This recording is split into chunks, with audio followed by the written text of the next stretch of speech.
नमस्कार दोस्तों, एजुकेशन 24 में आपका स्वागत है। दोस्तों आज का वीडियो बहुत ही खास होने वाला है क्योंकि आज के इस वीडियो में आपको बीए फर्स्ट ईयर के फर्स्ट सेमेस्टर में आपको सब्जेक्ट है हिंदी, उसके अंदर कौन कौन से क्वेश्चन आने वाला है इस वीडियो के अंदर मैं आपको आने वाले क्वेश्चन के बारे में बताऊंगा। तो आप इस वीडियो को पूरा अंत तक जरूर दिखेगा क्योंकि इस वीडियो से आपको बहुत कुछ सीखने को मिलेगा जबकि बीए एग्जाम में काम करेगा। तो इस देर न करते हुए वीडियो को शुरू करते हैं और बीए फर्स्ट ईयर के फर्स्ट सेमेस्टर में आपका सब्जेक्ट है हिंदी, उसके अंदर जो भी क्वेश्चन आने वाला है उन आने वाले क्वेश्चन के बारे में जानते हैं। दोस्तों आगे बढ़ने से पहले मैं आपको एक बात बता दूं कि इस वीडियो के अंदर मैं आपको अति लघु त्रिप्रश्न, लघु त्रिप्रश्न, दीर्घ त्रिप्रश्न, तीनों तरह के प्रश्नों के बारे में बताऊंगा। तो आप इस वीडियो को स्किप किए बिना पूरा देखिएगा ताकि आपको तीनों तरह के प्रश्नों के बारे में पता लगे। तो दोस्तों आइए देर न करते हुए वीडियो को शुरू करते हैं और सबसे पहले हम लोग अति लघु त्रिप्रश्नों के बारे में जानते हैं। तो यहाँ पर दोस्तों अति लघु त्रिप्रश्नों में पहले प्रश्न की बात की जाए तो यहाँ पर दोस्तों आपका पहला प्रश्न दिया हुआ है, धूमिल ने पहली कविता कब लिखी थी। यहाँ पर दोस्तों पहला क्वेश्चन कह रहा है कि जो धूमिल है, धूमिल ने पहली कविता कब लिखी थी। यहाँ पर दोस्तों आपको बताना है कि धूमिल ने पहली कविता कब लिखी थी। अब दोस्तों अगले क्वेश्चन की बात की जाए तो यहाँ पर दोस्तों आपका दूसरा क्वेश्चन दिया हुआ है, धर्मवीर भारती की रचनाएं किस शतक में प्रकाशित हुई थी। यहाँ पर दूसरा क्वेश्चन कह रहा है कि धर्मवीर भारती की रचनाएं हैं, धर्मवीर भारती की रचनाएं किस शतक में प्रकाशित हुई थी। यहाँ पर दोस्तों आपको बताना है कि धर्मवीर भारती की जो रचनाएं हैं, धर्मवीर भारती की रचनाएं किस शतक में प्रकाशित हुई थी। अब दोस्तों अगले क्वेश्चन की बात की तो यहाँ पर दोस्तों आपका तीसरा क्वेश्चन दिया हुआ है, अंधा युग धर्म भारती की किस कोटि की रचना है। यानी कि जो अंधा युग है, अंधा युग धर्मवीर भारती की किस कोटि की रचना है। यहाँ पर दोस्तों आपको बताना है कि अंधा युग जो धर्मवीर भारती की रचना है किस कोटि की रचना है। अब दोस्तों अगले क्वेश्चन की बात की तो यहाँ पर दोस्तों आपका चौथा क्वेश्चन दिया हुआ है, नागा अर्जुन को किस काव्य कृति पर साहित्य अकादमी पुरस्कार प्राप्त हुआ था। यहाँ पर तो चौथा क्वेश्चन कर रहा है कि जो नागा अर्जुन है, नागा अर्जुन को किस काव्य कृति पर साहित्य अकादमी पुरस्कार मिला था। यहाँ पर दोस्तों आपको बताना है कि नागा अर्जुन को किस काव्य कृति पर साहित्य अकादमी पुरस्कार मिला था। अब दोस्तों अगले क्वेश्चन की बात की तो यहाँ पर दोस्तों आपका पांचवा क्वेश्चन दिया हुआ है, बादल को घिरते देखा है कविता किस प्रकार की कविता है। यहाँ पर दोस्तों आपको बताना है कि ये जो कविता है, बादल को घिरते देखा, जो कविता है ये किस प्रकार की कविता है। यहाँ पर दोस्तों आपको बताना है कि बादल को घिरते देखा है कविता किस प्रकार की कविता है। अब दोस्तों अगले क्वेश्चन की बात की जाए तो यहाँ पर दोस्तों आपका छठा क्वेश्चन दिया हुआ है, मुक्ति बोध किस प्रकार के कवि है। यहाँ पर छठा क्वेश्चन कह रहा है कि जो मुक्ति बोध है, मुक्ति बोध किस प्रकार के कवि है। यहाँ पर दोस्तों आपको बताना है कि मुक्ति बोध किस प्रकार के कवि है। अब दोस्तों अगले क्वेश्चन की बात की जाए तो यहाँ पर दोस्तों आपका सातवां क्वेश्चन दिया हुआ है, अज्ञेय को भारत भारती पुरस्कार कब मिला था। यहाँ पर सातवां क्वेश्चन कह रहा है कि जो अज्ञेय है, अज्ञेय को भारत भारती पुरस्कार कब मिला था। यहाँ पर दोस्तों आपको बताना है कि अज्ञेय को भारत भारती पुरस्कार कब मिला था।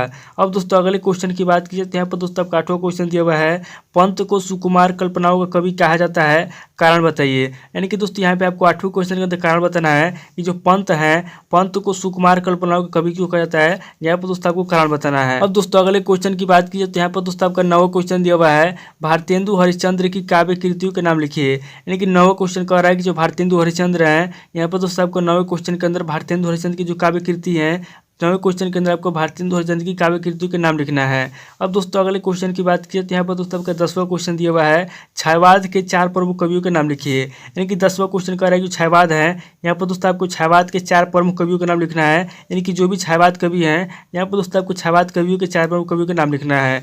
अब दोस्तों अगले क्वेश्चन की बात की तो यहाँ पर दोस्तों 11वां क्वेश्चन दिया हुआ है, कबीर की साहित्य सेवा प्रकार डालिए। यानी कि जो कबीर है, यहाँ पर दोस्तों आपको कबीर की जो साहित्य सेवा है, कबीर की साहित्य सेवा आपको करना प्रकार डालना है। अब दोस्तों अगले क्वेश्चन की बात की जाए अति लघु त्रिप्रश्न के लास्ट क्वेश्चन की तो यहाँ पर दोस्तों आपका 12वां क्वेश्चन दिया हुआ है, सूरसागर किसकी रचना है। यहाँ पर दोस्तों 12वां क्वेश्चन करना है कि जो सूरसागर है, सूरसागर किसकी रचना है। यहाँ पर दोस्तों आपको बताना है कि सूरसागर किसकी रचना है। तो दोस्तों टोटल आपके 12 क्वेश्चन हो गए जो कि आपके अति लघु त्रिप्रश्न पूछे जाएंगे। अब दोस्तों आगे हम लोग लघु त्रिप्रश्नों के बारे में जानेंगे। तो यहाँ पर दोस्तों लघु त्रिप्रश्न में पहले प्रश्न की बात की जाए तो यहाँ पर दोस्तों आपका पहला प्रश्न दिया हुआ है, संत काव्य की प्रमुख प्रवृत्तियों को उल्लेख कीजिए। यानी कि जो संत काव्य की प्रमुख प्रवृत्ति है, यहाँ पर दोस्तों आपको पहले क्वेश्चन के अंदर संत काव्य की प्रमुख प्रवृत्तियों का उल्लेख करना है। अब दोस्तों अगले क्वेश्चन की बात की जाए तो यहाँ पर दोस्तों आपका दूसरा क्वेश्चन दिया हुआ है, हिंदी नवगीत का स्वरूप स्पष्ट करते हुए उसकी प्रवृत्तियों का विश्लेषण कीजिए। यानी कि दूसरा क्वेश्चन कह रहा है कि जो हिंदी नवगीत है, यहाँ पर दोस्तों आपको हिंदी नवगीत का स्वरूप स्पष्ट करना है और उसकी प्रवृत्तियों का विश्लेषण करना है। अब दोस्तों अगले क्वेश्चन की बात की जाए तो यहाँ पर दोस्तों आपका तीसरा क्वेश्चन दिया हुआ है, हिंदी साहित्य में जयशंकर प्रसाद कैसा नृत्य कीजिए। यानी जो हिंदी साहित्य है, हिंदी साहित्य में जयशंकर प्रसाद है, यहाँ पर पर दोस्तों आपको हिंदी साहित्य में जयशंकर प्रसाद का स्थान निर्धारित करना है। अब दोस्तों अगले क्वेश्चन की बात की जाए तो यहाँ पर दोस्तों आपका चौथा क्वेश्चन दिया हुआ है, आचार्य केशवदास रीतिकाल के प्रवर्तक कवि हैं, व्याख्या कीजिए। यहाँ पर चौथा क्वेश्चन कह रहा है जो आचार्य केशवदास हैं, आचार्य केशवदास रीतिकाल के प्रवर्तक कवि हैं। यहाँ पर दोस्तों आपको बताना है कि आचार्य केशवदास रीतिकाल के प्रवर्तक कवि हैं कि नहीं है। अब दोस्तों अगले क्वेश्चन की बात की तो यहाँ पर दोस्तों आपका पांचवा क्वेश्चन दिया हुआ है, पठित अंशों के आधार पर जायसी की काव्यगत विशेषताएं बताइए। यानी कि पांचवा क्वेश्चन कह रहा है कि जो जायसी हैं, यहाँ पर दोस्तों आपको पठित अंशों के आधार पर क्या करना है, पठित अंशों के आधार पर आपको जायसी की काव्यगत विशेषताएं बताना है। अब दोस्तों अगले क्वेश्चन की बात की जाए तो यहाँ पर दोस्तों आपका छठा क्वेश्चन दिया हुआ है, सूर के भ्रमर गीत की विशेषताओं पर प्रकाश डालिए। यानी कि छठा क्वेश्चन कह रहा है जो सूरदास हैं, सूरदास की जो भ्रमर गीत की विशेषता है, यहाँ पर दोस्तों आपको सूरदास के भ्रमर गीत की विशेषता क्या करना है, सूरदास के भ्रमर गीत की विशेषता पर प्रकाश डालना है। अब दोस्तों अगले क्वेश्चन की बात की जाए तो यहाँ पर दोस्तों आपका सातवां क्वेश्चन दिया हुआ है, विद्यापति भक्त कवि या श्रृंगारी कवि सिद्ध कीजिए। यानी कि सातवां क्वेश्चन कह रहा है जो विद्यापति हैं, विद्यापति भक्त कवि हैं या श्रृंगारी कवि हैं। यहाँ पर दोस्तों आपको सिद्ध करना है कि जो विद्यापति हैं, विद्यापति भक्त कवि है कि श्रृंगारी कवि है। अब दोस्तों अगले क्वेश्चन की बात की जाए तो यहाँ पर दोस्तों आपका आठवां क्वेश्चन दिया हुआ है, प्रगतिवादी काव्य की प्रमुख विशेषताओं का परिचय दीजिए। यानी कि आठवां क्वेश्चन कह रहा है कि प्रगतिवादी काव्य हैं, प्रगतिवादी काव्य की जो पूर्व विशेषता है, यहाँ पर दोस्तों आपको प्रगतिवादी काव्य की प्रमुख विशेषताओं का परिचय देना है। अब दोस्तों अगले क्वेश्चन की बात की जाए तो यहाँ पर दोस्तों आपका नौवां क्वेश्चन दिया हुआ है, घनानंद के वीरवर्ण पर प्रकाश डालिए। यानी कि जो घनानंद है, यहाँ पर दोस्तों आपको घनानंद के वीरवर्ण पर क्या करना है, घनानंद के वीरवर्ण पर आपको प्रकाश डालना है। अब दोस्तों अगले क्वेश्चन की बात की जाए तो यहाँ पर दोस्तों आपका लास्ट क्वेश्चन दिया हुआ है, यानी कि लघु त्रिप्रश्न का आपका 10वां क्वेश्चन दिया हुआ, लास्ट क्वेश्चन दिया हुआ है, तुलसी की काव्य कला पर प्रकाश डालिए। यानी कि जो तुलसीदास है, यहाँ पर दोस्तों आपको तुलसीदास की काव्य कला पर प्रकाश डालना है, यानी कि उनकी काव्य कला के बारे में आपको बताना है। दोस्तों टोटल आपके 10 क्वेश्चन होंगे जो कि आपके लघु त्रिप्रश्न पूछ जाएंगे। अब दोस्तों आगे हम लोग दीर्घ त्रिप्रश्नों के बारे में जानेंगे। तो यहाँ पर दोस्तों दीर्घ त्रिप्रश्नों में पहले प्रश्न की बात की जाए तो यहाँ पर दोस्तों आपका पहला प्रश्न दिया हुआ है, मानवीय मूल्यों की दृष्टि से भक्ति काव्य का मूल्यांकन कीजिए। यानी कि पहला क्वेश्चन कह रहा है कि मानवीय मूल्यों की दृष्टि से क्या करना है, मानवीय मूल्यों की दृष्टि से भक्ति काव्य है, यहाँ पर दोस्तों आपको मानवीय मूल्यों की दृष्टि से भक्ति काव्य का मूल्यांकन करना है। अब दोस्तों अगले क्वेश्चन की बात की जाए तो यहाँ पर दोस्तों आपका दूसरा क्वेश्चन दिया हुआ है, छायावादी काव्य का अर्थ स्पष्ट कीजिए और उसकी मुख्य प्रवृत्तियों पर सुधार प्रकाश डालिए। यहाँ पर दोस्तों दूसरा क्वेश्चन कर रहा है छायावादी काव्य है, यहाँ पर दोस्तों आपको दूसरे क्वेश्चन के अंदर छायावादी काव्य का अर्थ स्पष्ट करना है और उसकी जो भी मुख्य प्रवृत्ति है, यहाँ पर दोस्तों उसकी मुख्य प्रवृत्ति पर सुधार प्रकाश डालना है।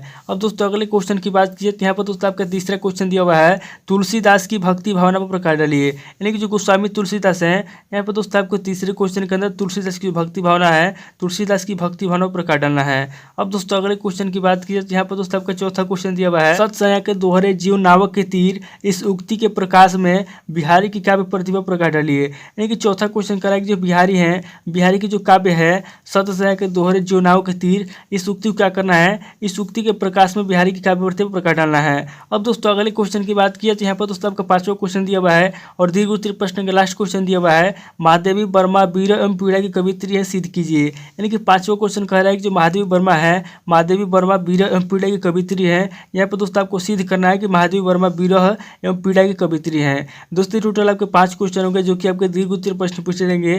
दोस्तों इस वीडियो के अंदर मैंने आपको अति लघु उत्तरीय प्रश्न, लघु उत्तरीय प्रश्न और दीर्घ उत्तरीय प्रश्न तीनों तरह के प्रश्नों के बारे में बता दिया। आप इन तीनों तरह के प्रश्नों को किसी किताब से शीशी में लाकर याद कर लीजिए, या फिर अगर आप कमेंट करेंगे तो मैं आपको नेक्स्ट वीडियो में सभी प्रश्नों को उत्तर मैं आपको दे दूंगा। दोस्तों आज इस वीडियो को मैं पे स्किप करता हूँ, मिलता है आपसे नेक्स्ट वीडियो में। अगर आपको वीडियो अच्छा लगा तो वीडियो को लाइक कीजिए, शेयर कीजिए और कमेंट करके बताइए कि आपको नेक्स्ट वीडियो किस टॉपिक के ऊपर चाहिए। थैंक यू दोस्तों।